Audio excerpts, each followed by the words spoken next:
तो introduction part में अपने को स्टडी करना है। इस चैप्टर में सबसे पहले तो अपन जिस टॉपिक के बारे में पढ़ रहे हैं वो होता क्या है जान लेते हैं। ऑप्टिक्स। ऑप्टिक्स का सीधा कनेक्शन किससे है? लाइट से है। ठीक है, लाइट एक तरह का एनर्जी है, फॉर्म ऑफ एनर्जी है। अब इसके दो ब्रांच हैं, एक होता है रे ऑप्टिक्स और एक होता है वेव ऑप्टिक्स। रे ऑप्टिक्स के बारे में इस चैप्टर में डिस्कस करेंगे, उसके बाद चैप्टर नंबर 10 में अपन वेव ऑप्टिक्स के बारे में डिस्कस करेंगे। मीन्स लाइट का जो नेचर है एज ए रे भी रहता है और एज ए वेव भी रहता है। इस चैप्टर में अपन लाइट का जो नेचर है एज ए रे देखेंगे। ठीक है, रे नेचर के बारे में अपन जनरली सुनते भी हैं कि जो लाइट है वो स्ट्रेट लाइन में ट्रेवल करती है। ऐसा अपन प्रीवियस क्लासेस में भी पढ़ चुके हैं, क्लास 10th में, 9th में। ठीक है, तो इस चैप्टर का सबसे फर्स्ट टॉपिक जो है रिफ्लेक्शन ऑफ लाइट। रिफ्लेक्शन क्या होता है आप सभी को पता है। कोई भी जो लाइट रे है वो किसी सरफेस पे इंसिडेंट होती है या फिर स्ट्राइक करती है, फिर स्ट्राइक करने के बाद उसी मीडियम में फिर से रिटर्न हो जाती है। इस फिनोमेना को अपन क्या बोलते हैं? Reflection of light. अब ये जो रिफ्लेक्शन का फिनोमेना अपन जनरली देखने को मिलता है कहाँ पे? मिरर में। मिरर में अपन देखते हैं, जैसे मिरर में सामने खड़ा हो जाते हैं तो अपना क्या मिलता है? इमेज मिलता है। या फिर सन रे के सामने अगर मिरर को ला के रखें तो सन का इमेज सामने वॉल पे बनता है। ये प्रैक्टिकली अपन देख भी चुके हैं। तो ये होता है क्या? Reflection of light. अब आपको एंगल ऑफ इंसिडेंस और एंगल ऑफ रिफ्लेक्शन के बारे में पता है। एंगल ऑफ इंसिडेंस किसके किसके बीच फॉर्म होता है? इंसिडेंट रे और नॉर्मल के बीच। ये रहा इंसिडेंट रे और ये रहा नॉर्मल। इन दोनों के बीच जो एंगल आई दिखाई दे रहा है वो क्या है? Angle of incidence. और एंगल ऑफ रिफ्लेक्शन किसके किसके बीच फॉर्म होता है? Angle between reflected ray and normal is called angle of reflection. Normal का मतलब होता है perpendicular, perpendicular to the surface. Means अगर ये बुक एक सरफेस है तो ये जो पेन है वो क्या चीज है? नॉर्मल है, जो कि डायरेक्टली इस बुक का, इस सरफेस का क्या है? परपेंडिकुलर।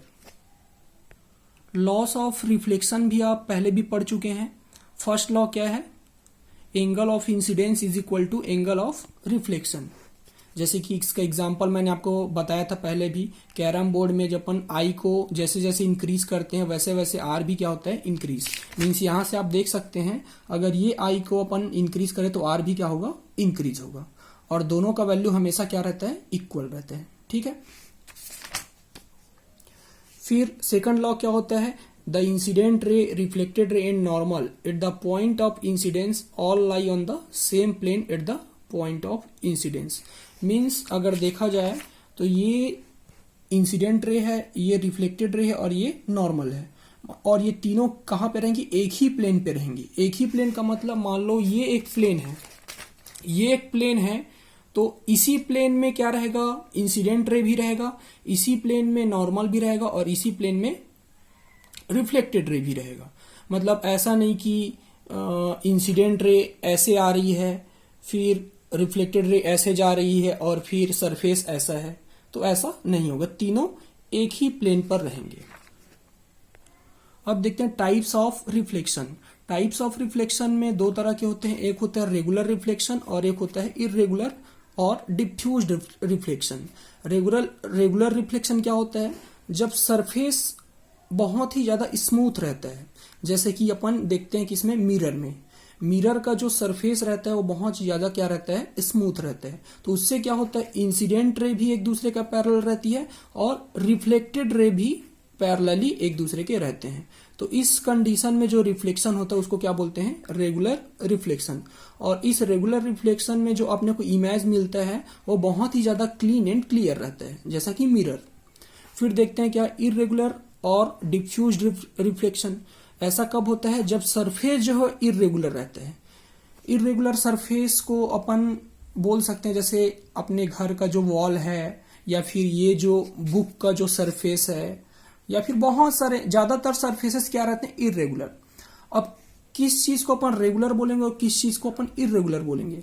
जैसा कि अपन स्कूल में जो बोर्ड रहता है वो भी अपने को प्लेन और स्मूथ दिखाई देता है, लेकिन अगर उसको बारीकी से देखा जाए, माइक्रोमीटर और नैनोमीटर के रेंज में अगर जूम करके देखा जाए तो उसमें भी इरेगुलरिटीज बहुत ही ज्यादा रहती है। तो उसी इरेगुलरिटीज के चलते क्या होता है? इंसिडेंट रे तो एक दूसरे के पैरेलल है, यहां देख सकते हैं आप, लेकिन जो रिफ्लेक्टेड रे है वो पैरेलल नहीं है, मतलब इधर उधर, कोई रिफ्लेक्टेड रे इधर जा रही है, कोई इधर जा रही है, कोई इधर जा रही है, मतलब यहां से जो रिफ्लेक्शन हो रहा है वो क्या है, डिफ्यूज्ड और इररेगुलर रिफ्लेक्शन।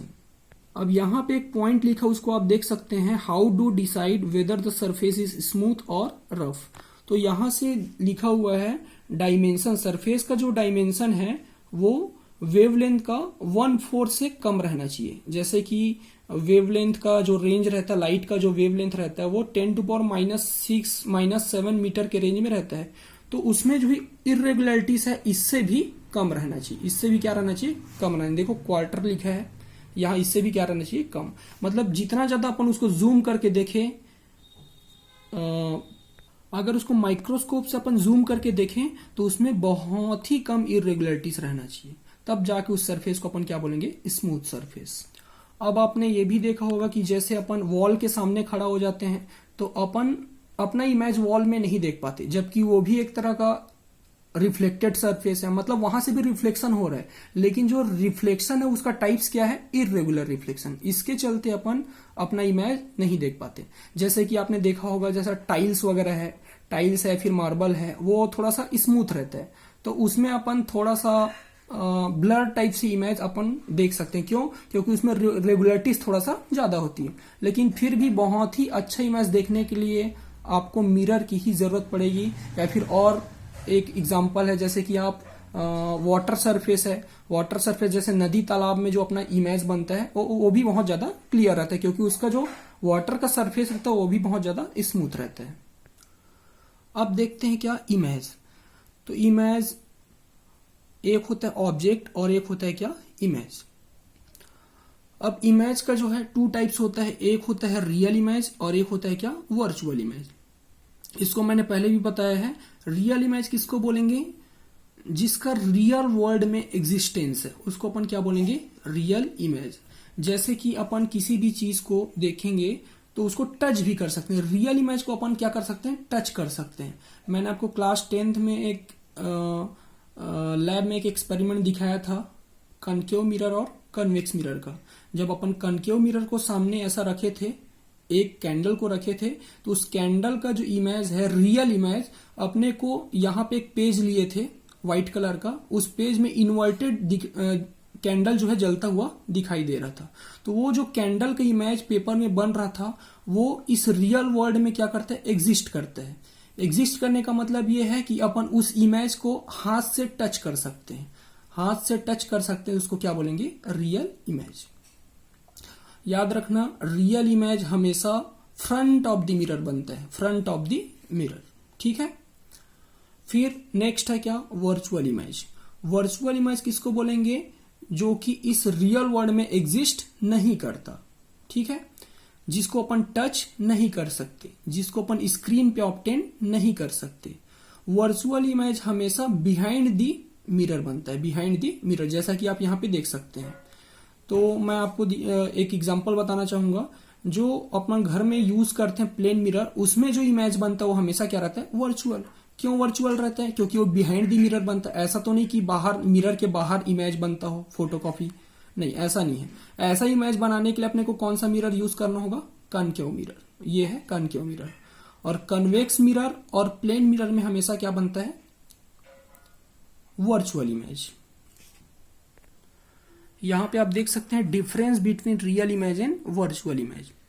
तो रियल इमेज किसको बोलेंगे, real image is always inverted. आपने क्लास 10th में देखा भी था कि जो कैंडल है वो इन्वर्टेड जलता हुआ दिखाई दे रहा था। तो रियल इमेज हमेशा कैसा रहता है, इन्वर्टेड। इसको अपन आगे थोड़ी देर बाद समझेंगे क्यों इन्वर्टेड रहता है, क्यों इरेक्ट नहीं हो सकता। फिर virtual image is always erect. जैसा कि अपन घर में जो प्लेन मिरर रहता है उसमें देखते हैं तो अपन सीधा खड़े रहते हैं तो उसमें भी सीधा ही दिखाई देता, ना कि उल्टा, ठीक है। फिर real image can be obtained on the screen. Screen किसको बोलेंगे, जो पेपर हमने लिया था, ठीक है। And virtual image can not be obtained on the screen. Virtual image को अपन कभी भी स्क्रीन पे ऑब्टेन नहीं कर सकते, क्योंकि इसका फिजिकल वर्ल्ड में कोई भी एग्जिस्टेंस नहीं होता, ठीक है। अब अपन देखते हैं मिरर एंड इट्स काइंड्स। तो मिरर का भी डिफरेंट शेप होता है। प्लेन मिरर होता है, स्फेरिकल मिरर होता है और पैराबोलिक। ठीक है। स्फेरिकल मिरर का ही टाइप्स होते हैं क्या, कनकेव और कन्वेक्स। ठीक।